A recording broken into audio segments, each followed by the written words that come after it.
Hello, how are you today? I'm coming on a little early for you. Let me get myself set up here. I've got a few things going on and it's the screens are messing with me. So good morning. I'm Marla Copal and today is Monday and it's a great day. And it's just before Christmas. And so I'm working right now to help everybody feel like they can close up their year successfully and start 2022. So I have a lot of things that are just percolating in my mind for my own self. And then as I'm having conversations with my clients this week and next week, it's a never ending cycle. So December is not the time to stop. In fact, December is the time to gear up.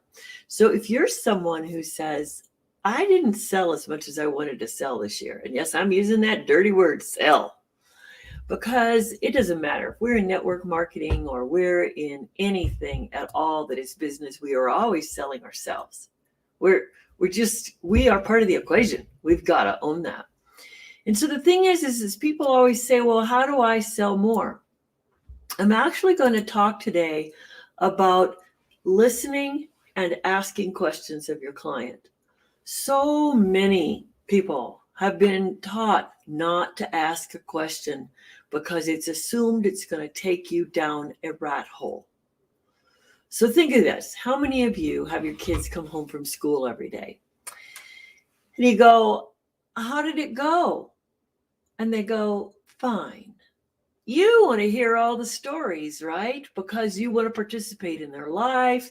You want to see if there's any opportunity you have to share with them some adult wisdom. And you just want to enjoy your children. It's like they're not part of your everyday life. You want to know what's going on.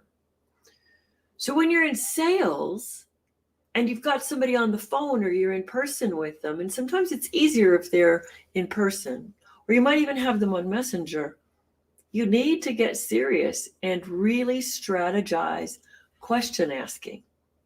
So again, I'm Marla Copal, and I really take you where no other sales trainer has ever taken you. And if you're really saying, I got to up my ante for next year, then these are skills that you want to hear. So part of the job of sales is listening. If you listen 60% of the time, the sale is really, really easy. So you don't just listen at the beginning, you listen throughout.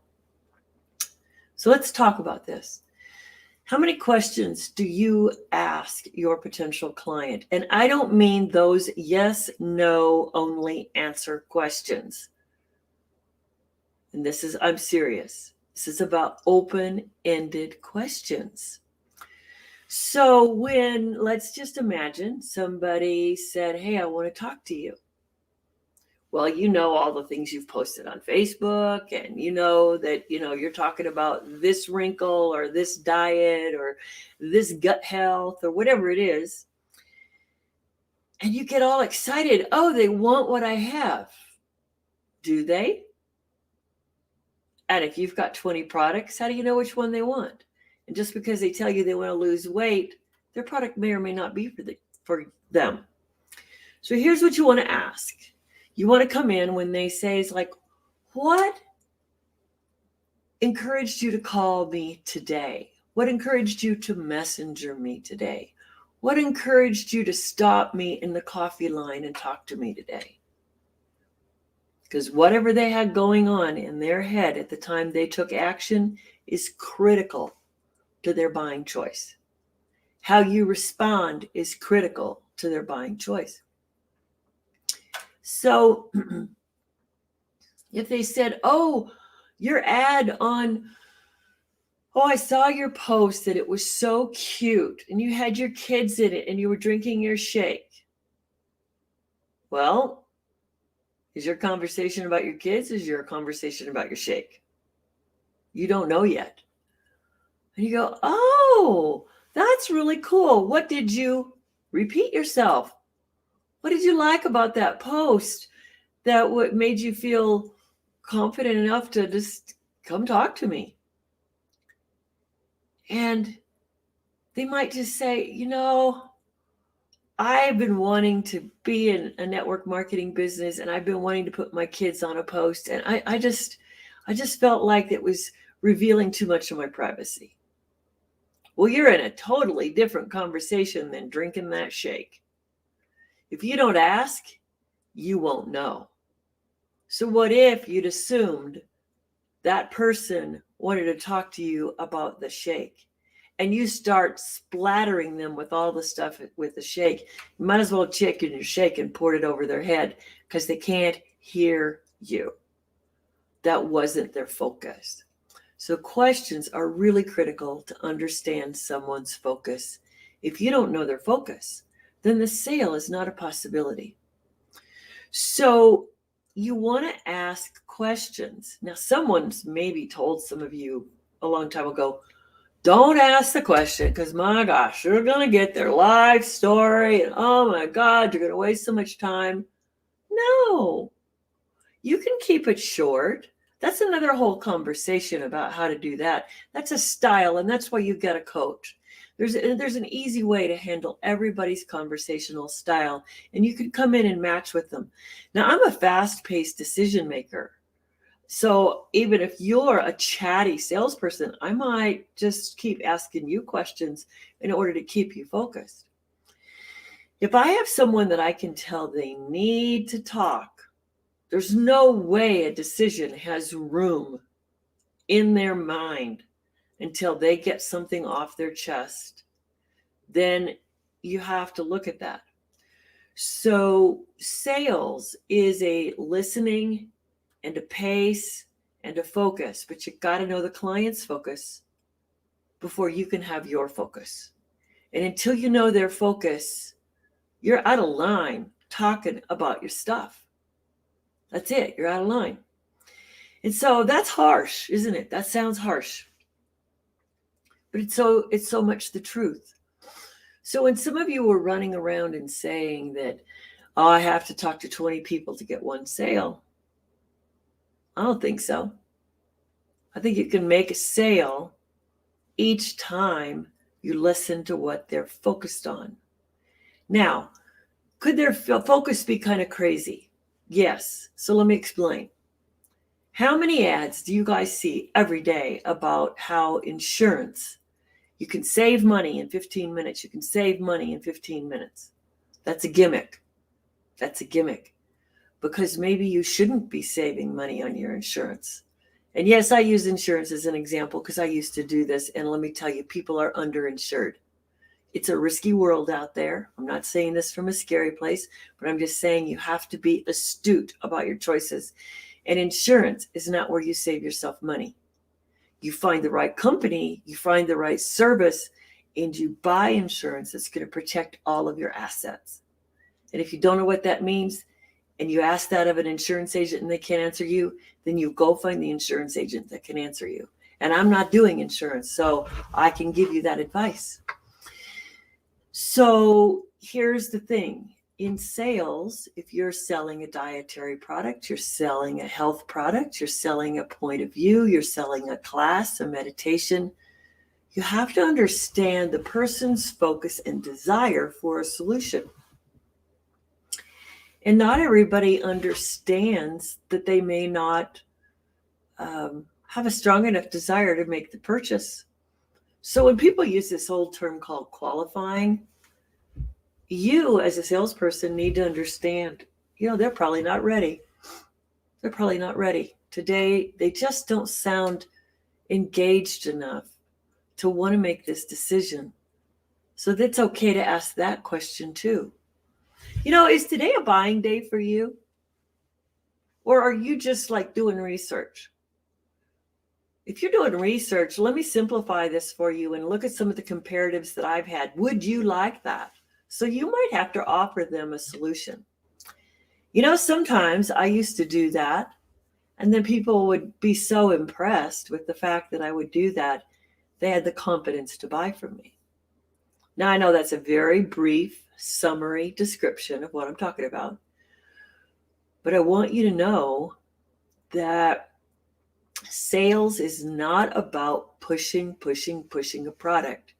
It's about discovery of how you're going to serve that person. And you can't do it without a question. So I remember in the days, and I'd been selling already for 25 years, and I had taken a job in a corporation to sell, and my manager, 25 years younger than I, was standing there like this, telling me, "Don't say that, don't say that." And I just looked at him because he was telling me that I was going too far, giving them too much information or asking too many questions about what they already knew, whatever it was. I don't even remember. And because he was driven to have us close a sale today. Well, let me tell you, just because you've got to close a sale today doesn't mean you're going to close a sale today. It doesn't happen that way. So what I did was I got to the person to the point of being comfortable, and I gave them an option.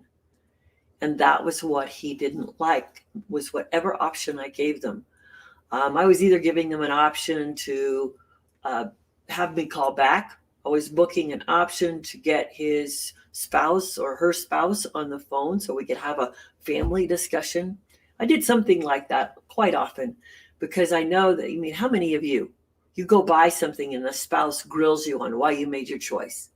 Well, sometimes if you're making a big financial decision like buying insurance or something else, don't you want your spouse there to understand the moment that you made the decision and what prompted you to make that decision? You do. So when you're in sales, you have to listen for all the factors. There's a lot of times people come into a buying decision and they're thinking about, what would so-and-so think? What would so-and-so think? Well, what are they going to ask me when I get home? And all of those are hesitations that keep them from making a buying decision. So if someone's buying a dietary product from you and it's because they think their husband wants them to be skinnier, and they get skinny, and the husband actually liked some of the ruffles and the ridges and the rumples and the rolls, did you help them out at all? Not really. So let's go back to the beginning. What's my point today? My point today is this. How many questions are you asking to qualify your customer? And I don't mean qualify in the will they buy today stage. I mean, do they really want what you have? Do they really need what you have? And what's their focus today? Are they asking for something that you can't even solve for them? Then maybe your job is to go find something that will help them out. And you're not that person today, but they remember you because of your helpfulness. So the thing I think that people mess up when they're selling is they don't understand that you're not building a one-time relationship. You're building a lifelong relationship. I have people that bought from me 15 years ago and they came back last year and they bought again. I have people that bought from me 10 years ago and they've referred to me people that they want me to do business with, or that they think that person might find their solution with me is the better way to say it. And then I have people that I met 6 months ago that finally it's their time. So here's the deal. When you're making a conversation with someone, you've got to ask a lot of questions because those questions will help you build the relationship. And yes, there's always the time to put the conversation in the funnel and have an outcome. But if you don't open it up and have enough to talk about, once you up all your information about your shake or your this thing or your that thing or this tool or that tool, the conversation's dead in the water. So let's talk about building relationships. Now, there's some other things that are going on out there. How does this person make decisions? They have a pace and they have a focus when they're making the decision. And I share that in my Sales Mastermind every Thursday. I hope you understand how to understand people. Because I'll bet you there's 2 or 3 of you watching this call today and you're going, oh, there are just so many people that are so hard for me to talk to. I just don't want that kind of person. And you've got a label for them, whatever it might be. Slow talker, confused, whatever your conversation is with yourself. Well, I'm going to walk you through that so you can see everybody as a potential customer, talk to anybody in the world, any stranger, any neighbor, any family member who's been tough to talk to for years. So if you want some insights, you just have to message me or you put in the comments that you want the link to my Thursday morning masterminds, which is at 9 o'clock Mountain Time. So I will see you again later this week, and have a great one. Bye-bye.